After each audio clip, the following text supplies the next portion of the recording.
What is that?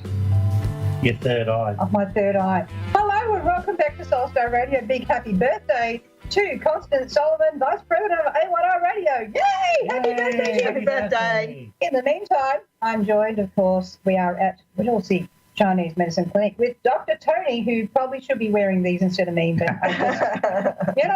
children, toys, what do we do? And Correct. we also have the wonderful Lisa, who is a hypnotherapist Hi. also at Whittlesea Chinese Medicine Clinic. So we're sort of having some fun. We're talking about metal as a constitution today, which is probably why I'm doing this, because it's kind of got some metal happening. Correct. And you've got the letter opener, which is also metal, and you've got metal with the And glasses. Lisa's made of metal. It could be argued. Absolutely. It's interesting because we've had President Trump just talking to a steel worker just in the last couple of hours, and he wanted to let the steel worker know that, don't worry, your father is watching over you. And the guy said, he's still alive. So that kind of brings us to metal, which deals with grief and usually, there can be issues of depression, grief, there can be people passing, and so we're sort of going into that whole metal element today. So I might get Dr. Anthony here to talk to us about the metal element as a constitution, but if you have a metal element, what that will be, what it sort of affects. So go for it, Tony. Yeah, sure. So a metal element, of course, comes to the colour of white in the season of autumn. And with metal, you can hear grief in their voice, and they have a real strong connection with the past or lost people. And when you deal with metal constitutions, they've got really good hair normally. Those and water elements have got full heads of hair, but they really struggle to deal with grief. Metal elements are a difficult patient to deal with in as far as removing grief from their meridians on their post-traumatic stress disorder points on the back, which is the bladder meridian, of course. But they've got a sad look about them. They're sad all the time. We just got to make them happy. So you can have happy metal or sad metal. Most of them slip back into the sadness because they live in the past. They live on past things that have happened, and they're not good for projecting forward or going forward with themselves. So as acupuncturists, we like to clear that. As 5-element acupuncturists, we like to clear that grief and sorrow out through the PTSD points on their back. We do some lung points and some, I'm pointing here, heart nourishing point, kidney 7. Heart 7, kidney 7 on the foot. Nothing with me. So they're just as an element, as an acupuncturist, a 5-element acupuncturist, we need to identify the constitution. Metal's one of the harder ones to deal with. It's their way or the highway, a bit like water elements. They're very similar in that respect. They actually love the season of autumn. They don't like the heat. They don't like the cold. They're not full on into spring. That's more for the earth element. So that's basically a metal element in a nutshell.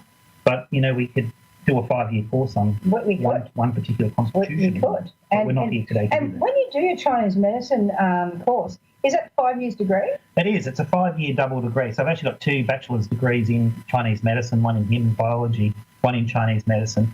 The 5-element part of it, though, is a course I've done post-university. That was another 12 months of study to do that one. But this 5-element is not part of your core teaching as acupuncturist. So it literally, because I know that when I studied Western astrology, you do your 3 years, and that's seen as, okay, now you are an astrologer. But the thing is, it's like, okay, well, that's the end of the beginning of your study, and now you've got the rest of your life, and you could go into lifetimes upon lifetimes of all different areas. So it's a bit like that with the Chinese medicine. You can sort of go into specialised areas and just spend a whole lifetime there. Absolutely. Once you do your core subjects and pass after the 5 years, you can then go off on any tangent you like, whatever sort of sits true to you. And so I've sort of looked at it as 3 to 5 in the morning is more sort of like what we might call grief hour. Is that kind of like the metal point in the day, or are there multiple metal points a day? No, that's the core metal point is 3 to 5 in the morning. Again, they're not good sleepers because they do hold grief. And that doesn't mean any other person doesn't hold grief, because if you wait between 1 and 3, it's stress. If you wait between 3 and 5, it's grief. That's the chi moving from the liver to the lungs. Yeah. And that's, in the area that we live in now, we've got 10 years post bushfires. Yeah. We had massive losses around here. I personally attended about 27 funerals. Yep. There was 117 people killed in this area in bushfires. Yep. So those patients, and I still treat them today, 10 years post, they wake up between 1 and 5. Yep. 1 to 3 stress because they're worried, 3 to 5 because they're still grieving. Yeah. And the grief deep seats itself in the meridians on the back near the scapula, bladder 43, 44, 45.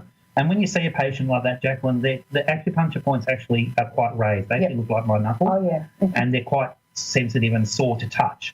And as soon as you needle them, it actually has a two-pronged attack. One, it makes the muscle relax. Yeah. But secondly, it releases the deep-seated emotion. Yeah. And within minutes of me, even within a minute of the needle going in, a PTSD patient can burst and will burst into tears. Yep. And that's okay for we encourage that. Yep. We're not a pack of sooks, but at the end of the day, you've got to get that emotion out because it's actually holding you back. And as we know, deep-seated emotions can actually affect the body's functionality and can surface years later as tumours and all sorts of things. Absolutely. I was doing also, like you would have been, straight after the fires, I was doing volunteer natural therapies up there, and Aurosoma colour therapy actually sent me up there with a whole heap of colour therapy. And it was interesting how many of them picked turquoise, which of course is releasing the emotion, the water. Right, okay, and of course, turquoise is the heart and the throat chakra, the combination of the two, to be able to speak and get off your chest. But it was amazing how I was working on them with the massage, and the shoulders, they were all up like this. Yeah. And of course, this is that whole lung, shoulder, all that sort of, but they're still shocked at that early stage of things. And of course, you're dealing with them from then right through to now, still 10 years later. And of course, the gallbladder meridian runs through the back of the neck and into the shoulders. And that stress and tension holds there. So gallbladder 21 sitting here, when you needle that, it completely releases it as well. So it's not just working on the lung element of the patient or the bladder element for PTSD. You look, as a holistic treaters, we invoke all 12 meridians. When I treat a patient, we invoke all 12. From the AFL footballer that comes in and doesn't understand one thing about a meridian, he's just here to fix my knee, mate. That's all I want. I don't want one up Why here. sticking one in there? Exactly. Why am I? I don't see the point in that, said this bloke. Yeah, of course. But anyway, because we're holistic treaters. An hour later. And he came back and he goes, I'm almost better. And I go, mate, if you'd let me do them all, you'd have been 100%. Yeah. But what would I know? Don't be like that. And that's it. So, yes. Very beautiful. So when you're dealing with hypnotherapy with grief, what sort of ways would you help people through that kind of energy? It's dealing with the emotions that are based around that grief, because grief on its own is a multitude of different emotions that hold that. So the experience of grief is a loss of something. So normally that's a loved one, or it can be human, it can be a pet. Yeah. It doesn't necessarily have to be a specific, or it could even be, you could even suffer some forms of grief from losing an employment. So like you retire. Yep. And a lot of people struggle with retirement. So a good technique for that is to understand what emotion base is actually sitting there. So you've been working in a job for 29 years, 30 years, 35 years, and then that's it. There's nothing on you. It all stops, It all stops. And that creates that emptiness of grief, that loss. So you go through all the different emotions like anger, and these can experience these very, very rapidly, very quickly. And you can have anger, sadness. If you stay in the sadness, what will happen then, and you have to be very careful, is that you drop into depression. Once you drop into that, then it's a completely different element, and that can actually consume you. So, and then you start giving that depression importance. So you've got to be aware of the process of grief, because grief is quite a short period of time. So roughly about 2 weeks people can experience grief, and then it can move on to something else. And then that's when we need to start looking about, why is your mind, or why are you holding on to this? Is because you have a fear of something? Do you feel hurt? Is there something that you've not cleared? And again, it's about going over to that side about what do you need to let go of? And it just goes on from there, really. So, and then that's when the psychic part comes in. It's about, I haven't had that, I didn't get to say goodbye. Yeah. You find when they've been in grief or depression for such a long period of time, it becomes actually comfortable for them to be there. And when we take them out of that comfort zone, which isn't a comfort zone, it triggers all sorts of other things. And they want to slip backwards to being depressed and sad. But what makes it a good space? Because they're comfortable being there? It's a lot of clients I say to, I want you to experience being comfortable, uncomfortable. Right. Because you get into that space of being comfortable, and what happens is that we all need importance. Yep. So the importance could be some people need wealth to feel important, so they give that importance, or have a massive business that gives importance. But also importance can be an emotion. So depression, you could give that importance. So I've got something, so I can work with that. That works for me. I'm in this space. It's not working for me, but it is working for me. And it's what's familiar. Yeah, very familiar. Because we get into a comfortable zone that, I want to change this. I really do want to change this depression because it's really not working for me. But your subconscious is saying, but we need to protect you. And the way to do that is to take you into this other space so that you don't become uncomfortable. And a lot of people do have fear based around being uncomfortable. How do you work with a client within hypnotherapy to help release some of those things? Like, what would you take them through? Oh, I take them through all the emotions that are based around, because depression on its own, it is a component, but around that you've got the bigger circle. So you have emotions like, again, sadness, anger, and these all stem back. It could be the tiniest trigger. It could be when you was 6, 7, when you start learning about emotions, the mind starts processing, understanding. And you tend to find with children as well that they start questioning. Well, what does it feel like to be hurt? Well, I don't understand what it means. Mum, can you explain what hurt means? And we start cognitively experimenting and learning about those emotions. And with different events, one of those, for example, I'll give you an example of someone I dealt with depression. They had a lot of anger based around that depression. So during their childhood, they started learning about what anger meant. They started taking it into an event, not dealing with that situation, and then moving into another event, which they didn't have any anger with.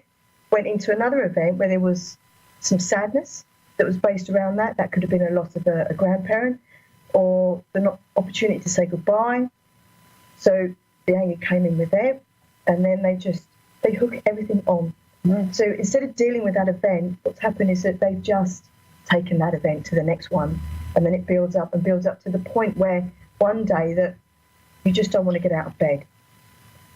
One day you just don't want to talk to people. One day life's too hard. And then you put yourself in this comfortable space of depression, which isn't comfortable at all. And I know that because I have experienced depression myself. But it's actually a space that protects me. And that's what you feel, is that I'm comfortable in this uncomfortable space because there's something, or some higher self is protecting me. And then when you're ready for that change, is then you say, well, actually it really isn't working for me. And it's when you're ready to let go of that, is to say, okay, I'm ready to let go, I'm going to move forward, and then you start searching.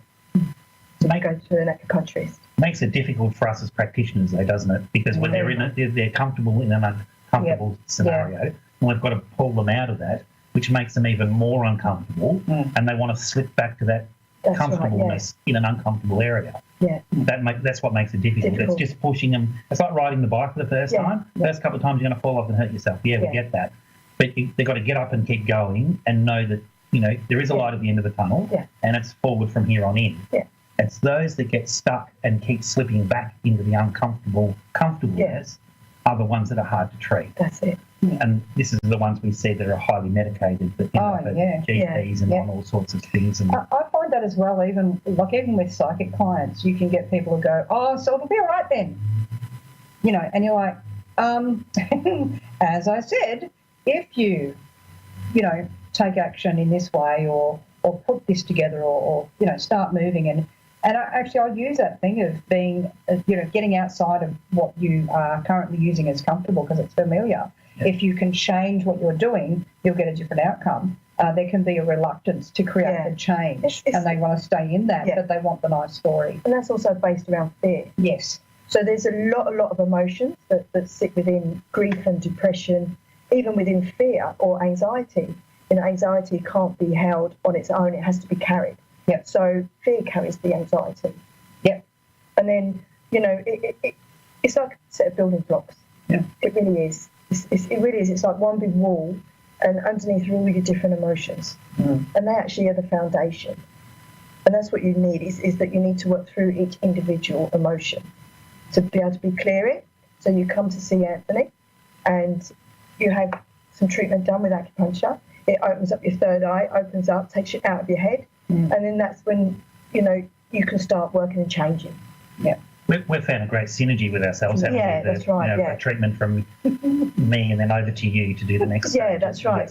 Or the other way space. around. Yeah. It works really, really well. Nice Works little both space. ways, obviously. Yeah. Either I go first or you go first. it They're does still in the space. Yeah. There was a book that I got quoted about 30 years ago when I started on this journey called Feel the Fear and Do It Anyway. Yeah. Never read the book, love the title. Yes. I quote the title every day to myself. Feel the fear and do it anyway. That's right. But it's okay for me to say that. I'm not dealing with someone who's lost several people in a bushfire. Yeah. But that's a thing that I bring up a fair bit. Yeah. And I find with the whole, what you're talking about there emotionally with the construct you're building, you know, the person's building to compensate, you know, in order to go into this sort of, oh, well, I'll function this way now. It's the same as with, you know, physical injury. You know, just because it's emotion doesn't make it any less. In fact, probably even more important than the physical.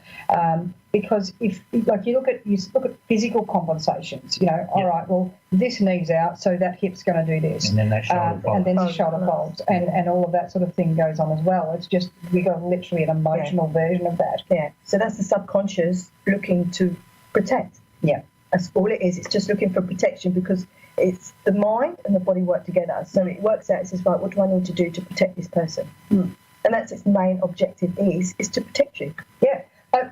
We've actually had a patient we've worked with. They came to me first. I've sent them to you. They come back to me, and it was we've both actually, without knowing it, told the patient exactly the same thing, which we won't go exactly into, but they're not staying in their body. Yes.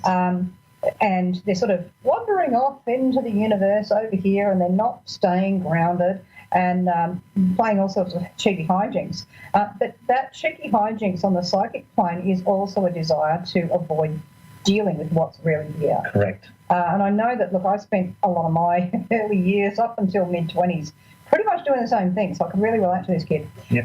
But, you know, that's part of that. What sort of points can you work with on an acupuncture level? For example, like if someone's at home and they're having trouble staying in their body, what sort of points can they press to, besides obviously talking themselves into being fully here, but what points can they actually press? I like using the kidney points for this function. Yep. So kidney 1's on the base of the foot. Pretend that's my foot. It's right in the middle there of the foot. Or it's a very painful point to be acupunctured. And I have mentioned to that person that if he doesn't behave himself, I will needle it. Yay. I will needle it. I think Dr. Anthony needs to do that next time.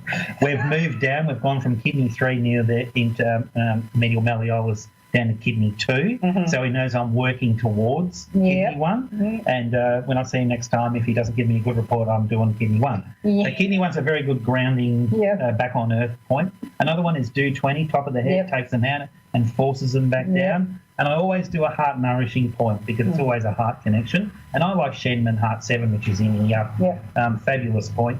And when you so someone can press on absolutely, like that. Look, so if they're feeling out of the body, can they actually press on? Yeah, I can feel that. Call it your crown chakra, the little soft part at the top. To find it correctly, you sort of do 2 fingers where they meet in the middle, in line with the nose. Right at the top, you'll know when you've hit it because it actually feels weird. I can feel it. Yeah. And you just push, and it just pushes them back out of their head back and helps ground them. Kidney 1, kidney 2, awesome grounding points. And of course, I'm a big believer of bare feet on the grass, bare feet on the beach, bare feet on the water. That salt water is awesome for that grounding stuff. If you're lucky enough to live near the beach, yes, that does help. Failing that, just walking out in your own backyard with your feet touching the ground. Hug a tree. Oak trees. Oh my God, they were given to us for a reason. Yes. Ginkgo biloba. That's another one. Tree of knowledge. If you've got one of them, you've made it. We literally had oak trees on our street. We're on the corner, a bend of the street with an oak tree, and I always used to go.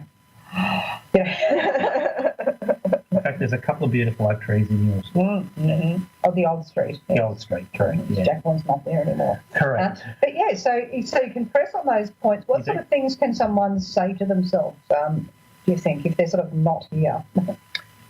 Come back. Breathing. It's about breathing as well, isn't it? It's a breathing issue. I don't know where I heard this technique, something about putting your tongue to the roof of your mouth, breathing through your nose. Yeah. Is that a hypnotherapy thing that I've picked up from you? I've heard that one. Yeah, it does treat. We do recommend that with people, especially people who are really anxious as well and take themselves out.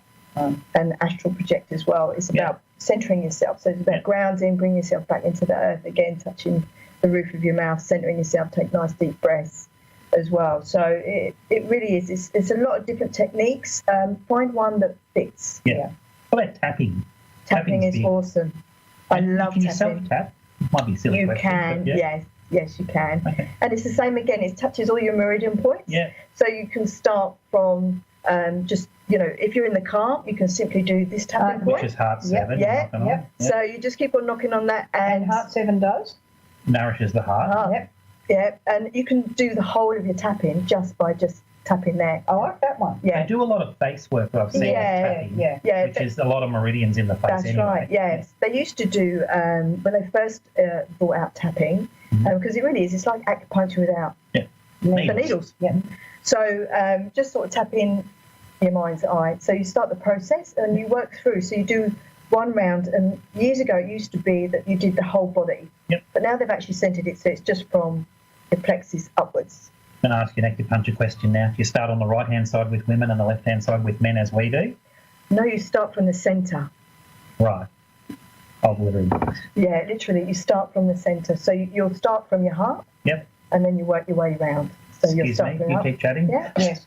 We've got a patient at the door. Yes. And no, it's that's good to be right. patient, isn't it? It is, very much. So when people are do you find you get people who are doing a lot of sort of astral travelling in their sleep? Yeah. How do we kind of get them to not be so exhausted in the morning and having trouble to do it? To be able to do that, it really is about the pre-process before you go to bed. Yep. So you need to make yourself quite conscious and say, well, tonight I'm not going to travel. This is what I'm going to do what fits. So if it means that grounding yourself, doing that process, doing tapping points, do the light around you, all of those sort of processes, it really is about working out where you need to fit. Because everybody's different. I've only ever taken myself out of my body once, and I was in Bali at the time. I wasn't very well. That's a good place to do it. Yeah, it was. It was quite. Yeah. My lecturer wasn't very happy because he'd been trying it for years, and I just managed to do it like this. So yeah, bless him. But very nice, Dr. Emerson. And it really is. It's like you've got to ground yourself. So you really have to make yourself feel your feet plant into the ground. Yeah. And you can do the tapping to centre yourself, because that again bringing your meridians that line you all up. Yep. And really put the spiritual part around you. Yeah. Call for your guides to lower you, to make sure that you don't go anywhere, and be assertive with yourself as well. So you have to say no. Sometimes you just have to say no. We're very good at self-sabotage, though. Oh, Humans are awesome at that. Oh, very much. Everyone can do it easily. Yes, And self-sabotage. that's a fear. Yeah. So it's about that as well. So Feel the fear and do it anyway. Yeah. That's right. Yeah. Or as I like to call it, calming your farm. I love that expression. Which is okay unless you're actually on a dairy farm and you realise how much work you've got to do in the morning. Yeah. Correct. What I used to find, there was a stage in our life where, things were quite tense and difficult, and I'd be like 1 o'clock in the morning, and then I'd say, there's no one you can ring. It's 1 o'clock in the morning. You can't ring anyone until 9. So for now, I'm going to go to sleep. So do you find that when you're sort of doing that self-discussion before sleep, that it's really important not to just get frustrated about it? But don't ever get frustrated about not. And I'll give you a great little technique. If you do, or you find that you can't sleep, the best thing that I've had, don't count sheep. Whatever you do, sheep jump fences. Yeah. No, they really do. And they all look the same anyway. And they do, yeah. Then you'll get confused and you have to start, and then that creates that confusion and upset.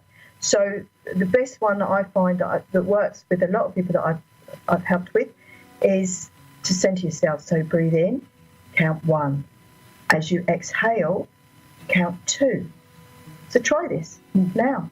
just if you've got a moment, or if you're driving, just pull over, just stop, be centered, breathe in, and feel yourself breathing in. Yeah. It's that focus. That's it. And then as you exhale, say in your mind, 2. Breathe in, say 1. Exhale, 2. And now we're all asleep. And now we're all going to sleep. I'm ready to sleep. I'm liking this. It's a wonderful little technique. It's great. It works really, really well, especially if you're really struggling. Or if you wake up and you can't sleep, you wake up in the middle of the night suffering from stress or a grief, don't force yourself to go back to sleep. Say to yourself, why have I woken up? What do I need? If you have to, get up, go and get a drink of water, ground yourself, go back, do the process again. Breathe in, 1, 2. Yeah. Beautiful. Don't ever fight it, but just allow yourself those thoughts to process and just sit there and then go into happy thoughts. Think about a very good thing, a good place that a space that you were in a long time ago, or one you're looking forward to. Again, breathe in and think about that and the pleasantries around that. And that'll take away nice calm. Works wonders. Lovely having you both in again very today. much. Thank you. We'll catch you same bat time, same bat channel next week, somewhere in the universe. In the meantime, bye. Thank you. Ground control to Major Tom.